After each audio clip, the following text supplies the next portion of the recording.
ব্রাহ্মণবাড়িয়া এলাকার মুসলমান আল্লাহর গোলাম আমরা সুন্নি মুসলমানেরা রাসূলের সাথে কেন মিলাদ এবং কিয়াম করি এটা আমাদের সকলের জানার দরকার আছে না না হে মুসলমান আল্লাহর গোলাম যারা মিলাদ এবং কিয়ামের বিরোধিতা করে তাদের সবচেয়ে বড় হুজুর আশরাফ আলী থানভী রাহমাতুল্লাহি আলাইহি ওনার একটা কিতাব রয়েছে যেই কিতাবের নাম হলো পসন্দিদা ওয়াকিয়া। এই পসন্দিদা ওয়াকিয়া এই কিতাবের ভিতরে ঘটনাটি আসছে আল্লামা আশরাফ আলী থানভী রাহমাতুল্লাহি আলাইহি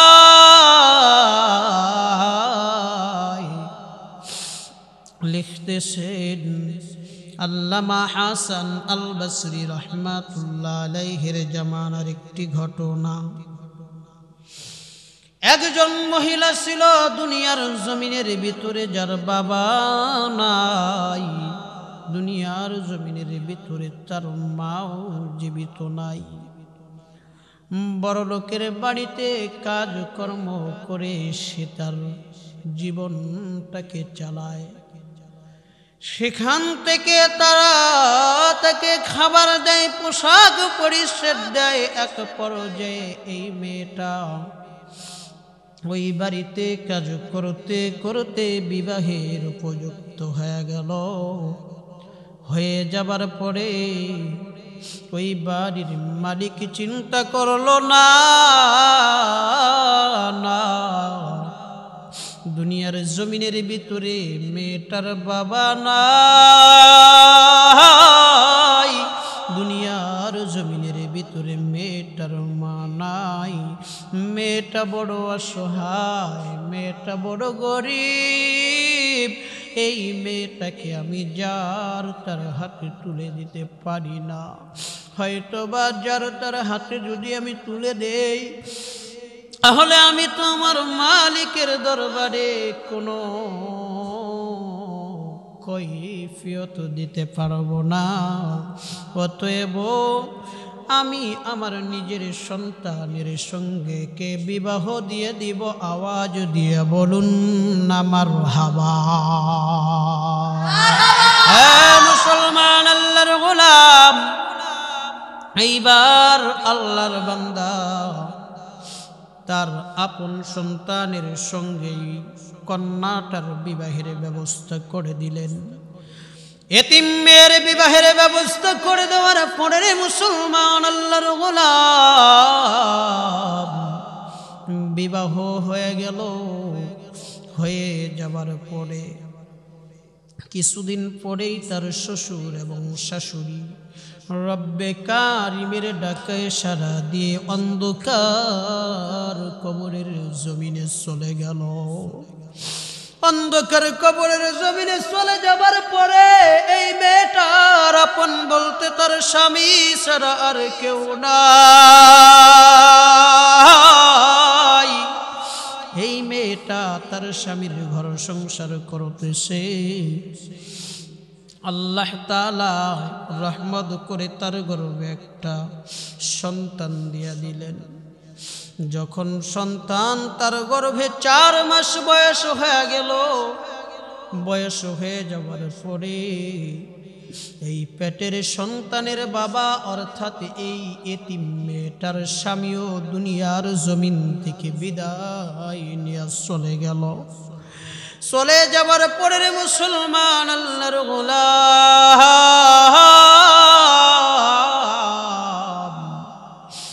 মেয়েটা বড় কষ্ট করে তার সম্পদগুলো দেখাশোনা করে এবং স্বামীর বাড়িতেই থাকে। এক পর্যায়ে সন্তান দুনিয়ার জমিনের ভিতরে ভূমিষ্ঠ হয়ে গেল। হয়ে যাবার পরে এই সন্তানের বয়স যখন 14 বছর পার হয়ে 15 কাছাকাছি গেল, হঠাৎ করে একদিন এই মেয়েটা আল্লাহর ডাকে সাড়া দিয়ে অন্ধকার কবরের জমিনে চলে গেল।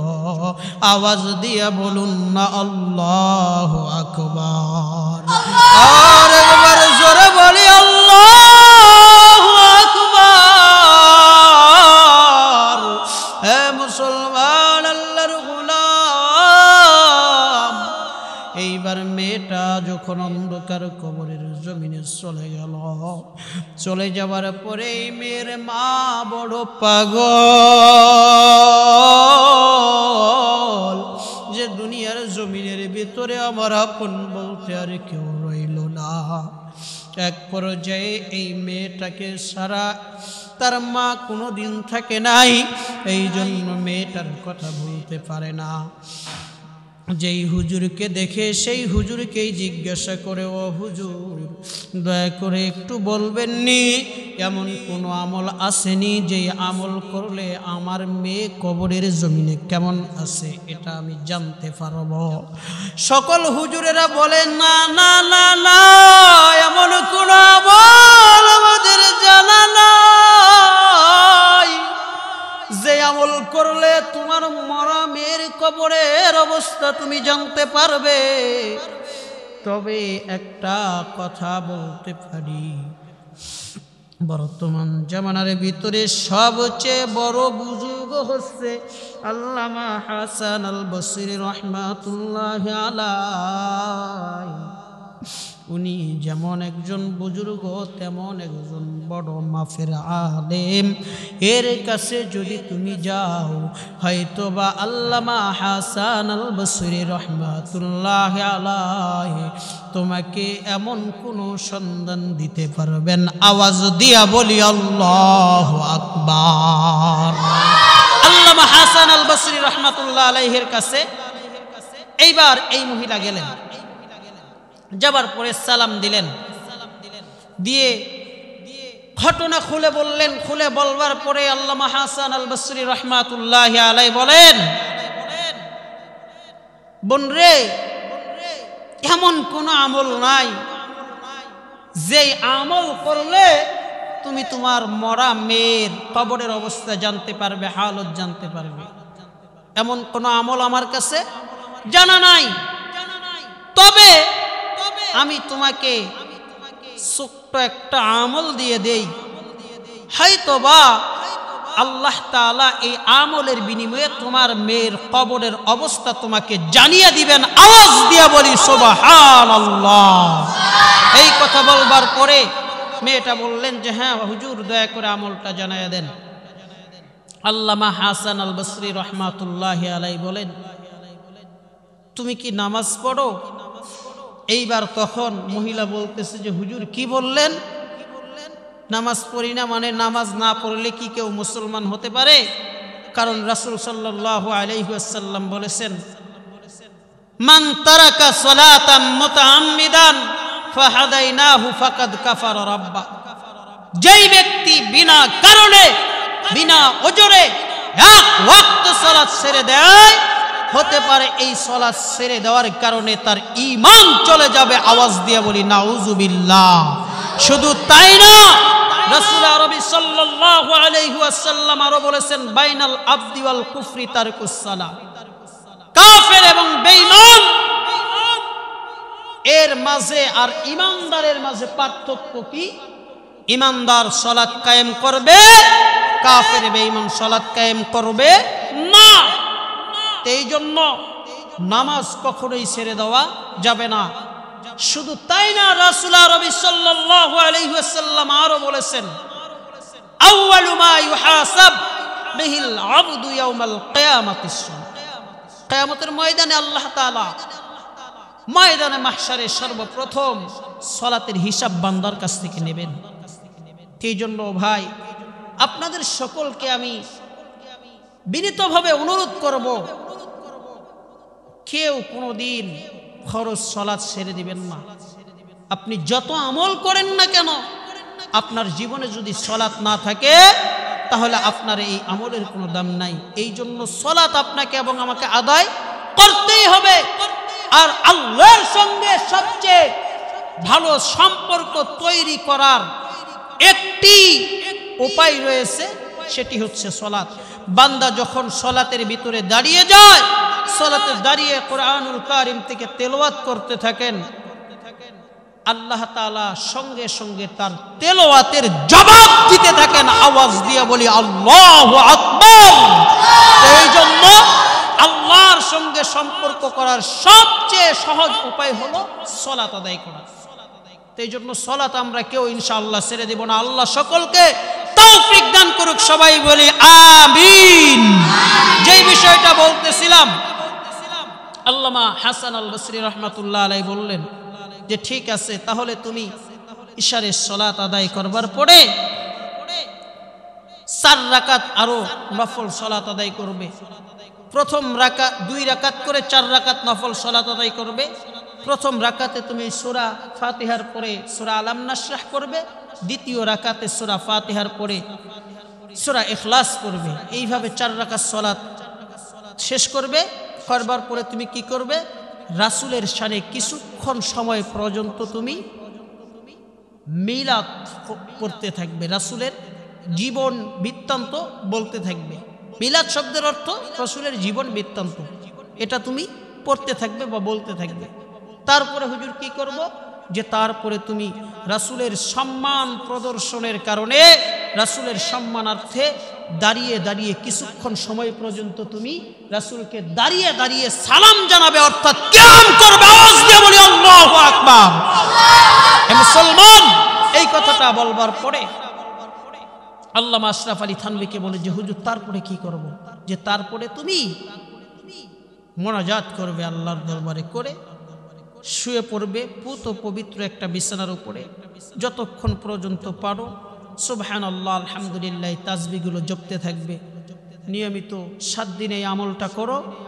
আল্লাহ তাআলা চাইলে তোমাকে তোমার মরা মেয়ের কবরের অবস্থা জানিয়ে দিবে। আওয়াজ দিয়ে বলি আল্লাহু আকবার। এই কথা শুনে মহিলা বাড়িতে আসলেন, এসে কি করলেন? এই আমল করলেন। আল্লাহর কি নীলা খেলা! ওই রাতের বেলায় স্বপ্ন দেখতেছে তার মেয়ে জাহান্নামের আগুনে দাউ দাউ করে জ্বলতেছে। আওয়াজ দিয়ে বলি নাউজুবিল্লাহ।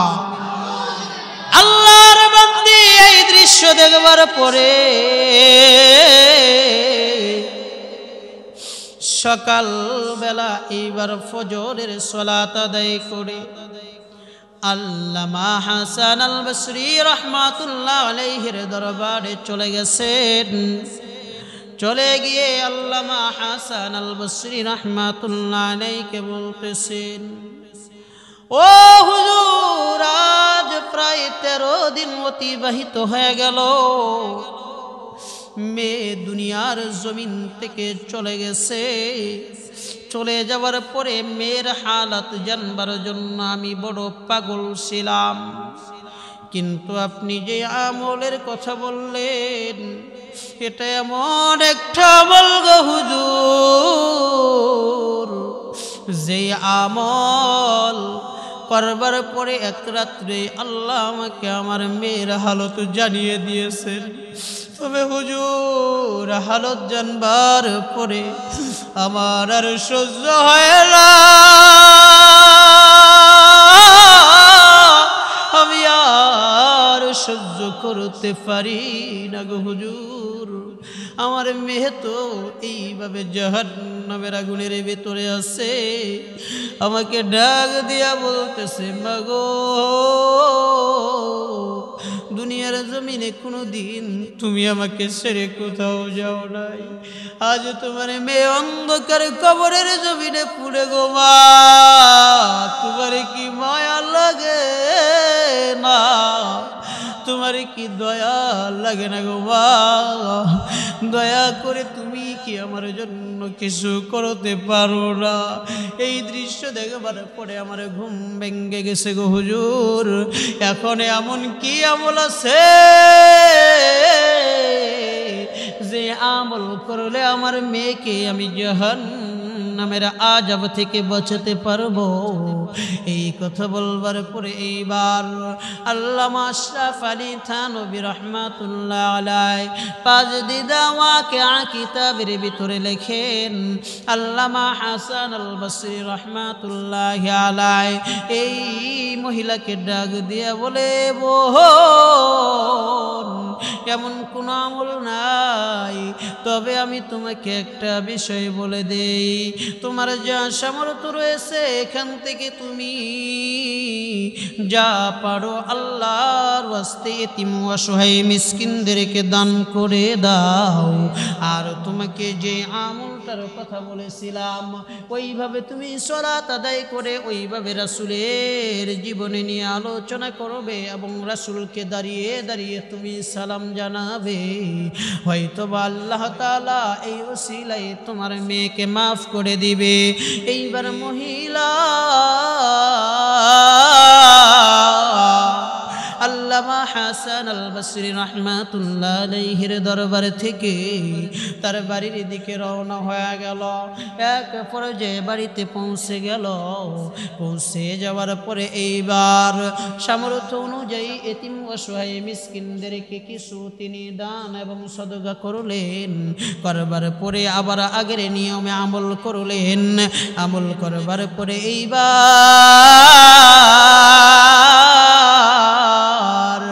রাতের বেলা স্বপ্নে দেখে আল্লাহ রাব্বুল আলামিন তাকে মাফ করে দিয়ে আল্লাহর জান্নাতের মেহমান বানিয়েছেন। আওয়াজ দিয়া বলি সুবহানাল্লাহ। এ মুসলমান আল্লাহর গোলাম, এইবার মা তার মেয়েকে জিজ্ঞাসা করতেছে, মাগো আমি তো গত রাত্রে তোমাকে এরকম স্বপ্নে দেখেছি, আজ আল্লাহ তাআলা কি তোমাকে মাফ করে জান্নাত দিয়েছেন? বলল, ও মা, হ্যাঁ আমাকে জান্নাত দিয়েছেন। কেন জান্নাত দিয়েছেন রে মা, তুমি জানো নি?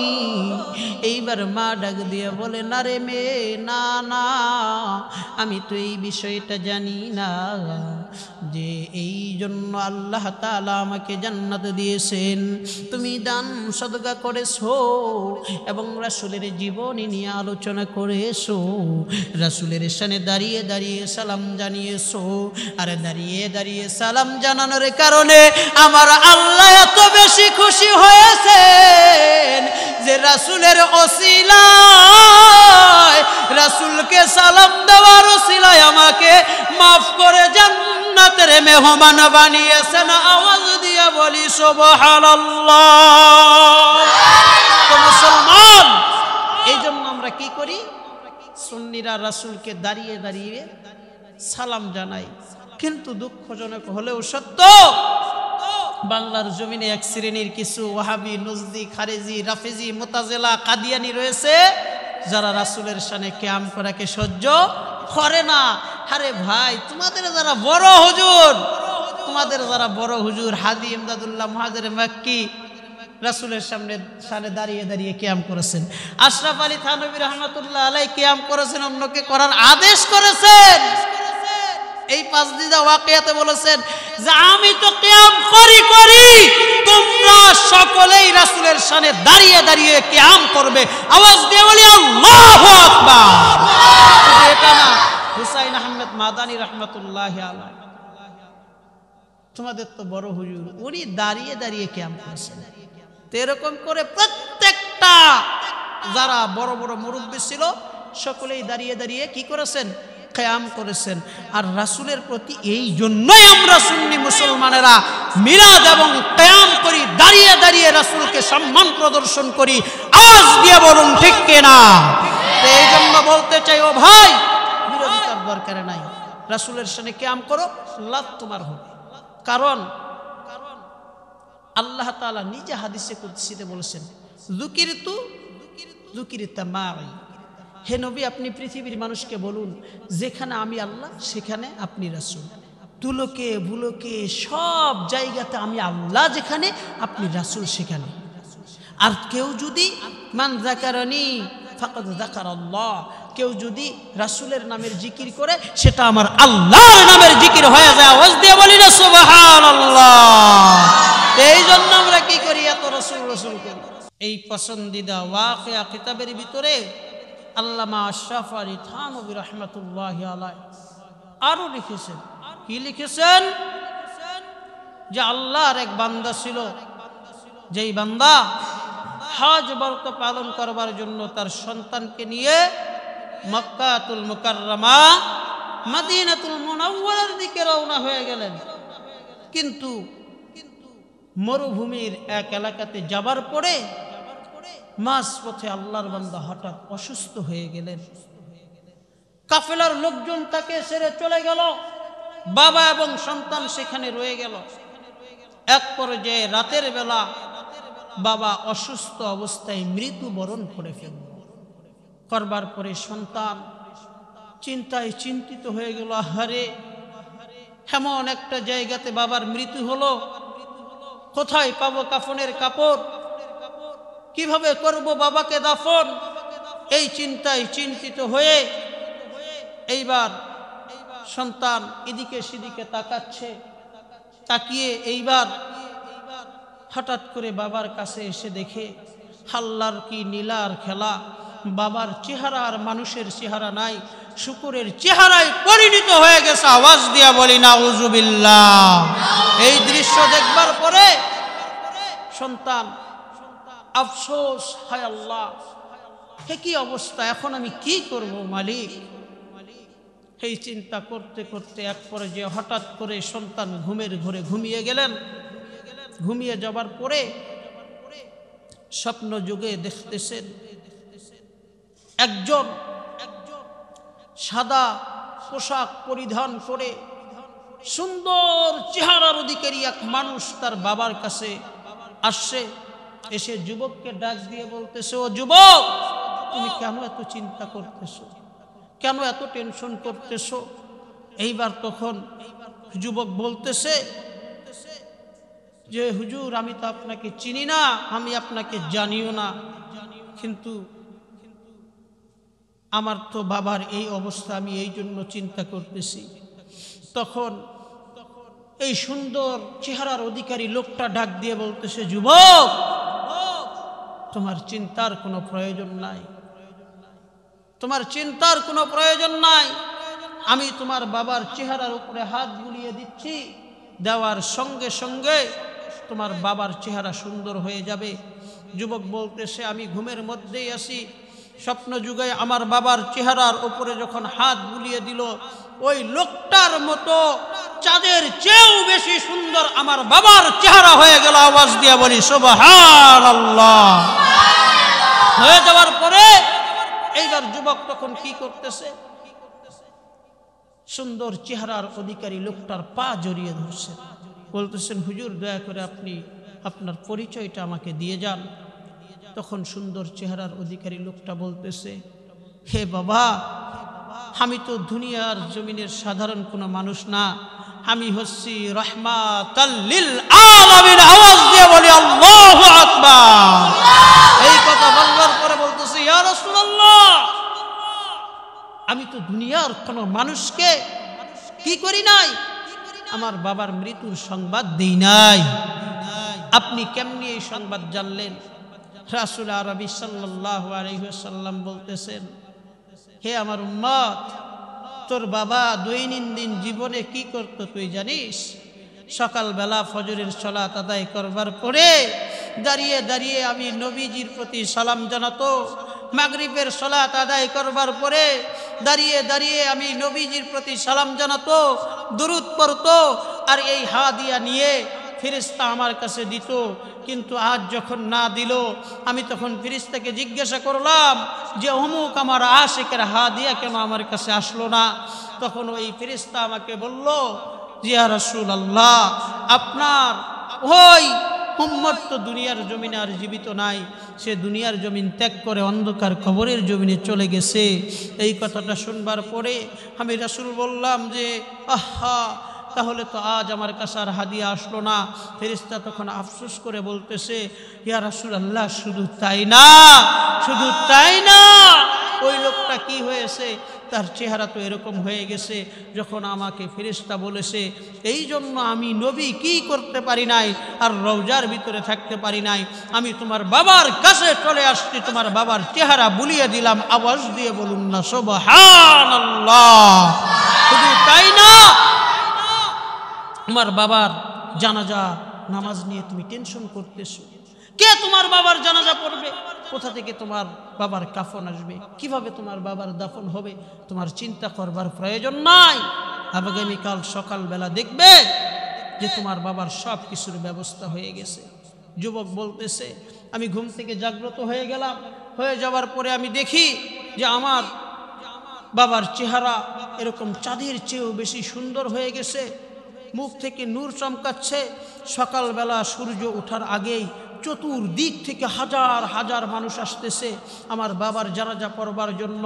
আমি তখন লোকজনকে জিজ্ঞাসা করলাম, আমি তো দুনিয়ার জমিনের কোনো মানুষকে খবর দেই নাই, আমি তো দুনিয়ার জমিনের কোনো মানুষকে আমার বাবার মৃত্যুর সংবাদ জানাই নাই, তোমরা কেমনি জানলে?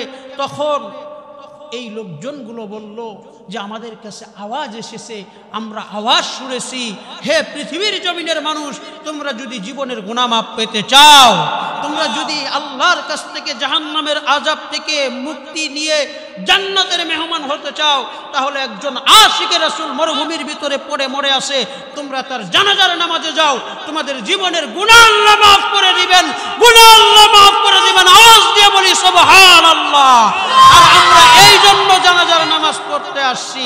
ও মুসলমান ভাই, নবীজির শানে মিলাদ কিয়াম করলে জীবনের গুনাহ মাফ করে দেন কে? আল্লাহ। এই জন্য আমরা আমাদের জীবন যতদিন দুনিয়ার জমিনে থাকবে মিলাদ কিয়াম রাসূলের শানে করবই ইনশাআল্লাহ। আল্লাহ সকলকে সে তৌফিক দান করুক। সবাই বলি আমিন। আর একবার জোরে বলি আমিন। আর একবার জোরে বলি আমিন।